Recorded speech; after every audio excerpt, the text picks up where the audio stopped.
So Marquette is traveling on the road to UConn, and I'm going to pick Marquette to win that game and a lot more games this regular season. For me, I just think Marquette has more horses than UConn. Last time they played, you can say Sanogo's the top guy for UConn, but he was not even playing that much. They were playing the backup center in front of him. I just see UConn as a team with a bunch of solid players, but just they don't have the guys. Like, they don't have one or two like dudes to go get them a bucket when they need it. That's the problem with UConn, in my opinion. Are they a good team? Yes, but if you're a really good team, I don't know if you want Sanogo to be your guy. So back to Marquette. I think they're the best team in the Big East. I know it's not wild for me to say with how well they've done. They're number 10 in the country. But I only see one game where I think there's a 50-50 shot and maybe a slight edge for them to lose, and that's when they go at Creighton February 25th, because Creighton's starting to figure it out. They have their center back. They have all that talent. They just had that slow start, especially with their center being out. But for me, it goes Marquette, followed by Creighton. Creighton might end up being better than them. We'll see. Time will tell. But I think right now you got to say Marquette's the best team, followed by Creighton. Then the third team is Xavier, and that's the first tier, because I think there's a big drop-off after that. But and you look at Marquette's schedule, they go at Xavier, and you might be saying, okay, yeah, Xavier travels to Marquette February 15th, and you might be saying, okay, yeah, they can lose that.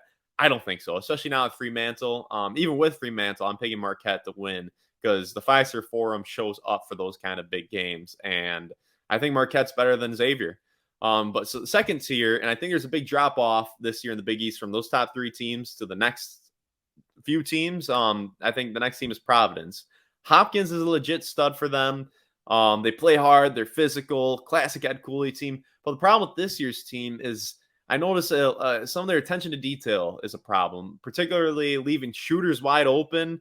Marquette got a ton of great looks in their last game at home against Providence, and then some of their shots, they take some difficult shots and taking care of the ball.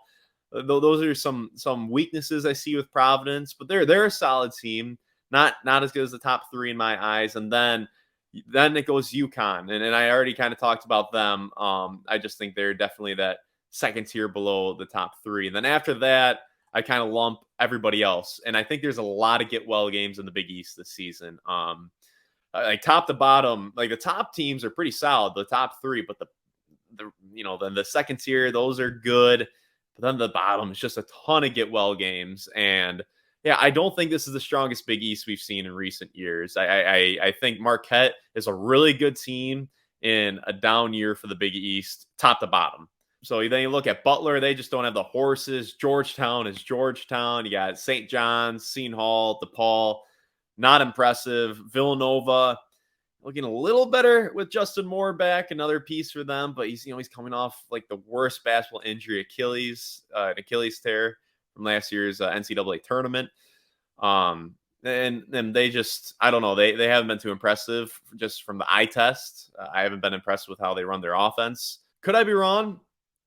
I don't think so. On the bottom tier, for sure. The middle tier, I don't think so either. The top tier, I think they're pretty solid.